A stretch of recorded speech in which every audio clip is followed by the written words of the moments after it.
অনুষ্ঠিত হয়ে গেল বহুল প্রতীক্ষিত ত্রয়োদশ জাতীয় সংসদ নির্বাচন। দর্শক, আজকে আপনাদেরকে জানাবো নির্বাচন কমিশন কয়টি আসনের ফলাফল ঘোষণা করেছে, কোন কোন আসনই বা স্থগিত রয়েছে, আর কোন দলই বা কতটি আসন পেয়েছে।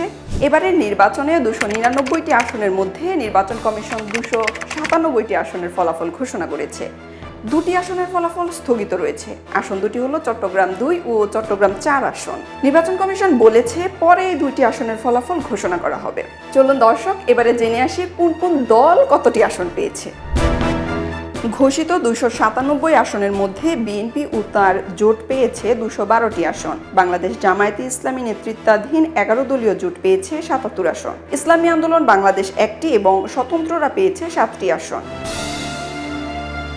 বিএনপি একক দল হিসেবে পেয়েছে 209টি আসন, জামায়াতে ইসলামী 68টি আসন, জাতীয় নাগরিক পার্টি এনসিপি 6টি, বাংলাদেশ খেলাফত মজলিস 2টি, খেলাফত মজলিস 1টি, বাংলাদেশ জাতীয় পার্টি 1টি, গণসংহতি আন্দোলন 1টি এবং গণ অধিকার পরিষদ 1টি আসন পেয়েছে।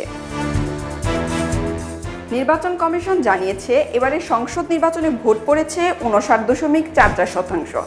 আর গণভোট পড়েছে 7.26%। চলুন দর্শক, এবারে জানিয়ে দেব হ্যাঁ ভোট এবং না ভোটের পরিমাণ কেমন ছিল।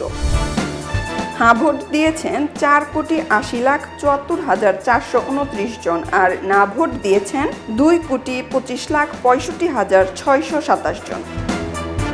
দর্শক, এই ছিল আমাদের আজকের আয়োজনে। পরবর্তী আয়োজন দেখার আমন্ত্রণ জানিয়ে এখানেই বিদায় নিচ্ছি।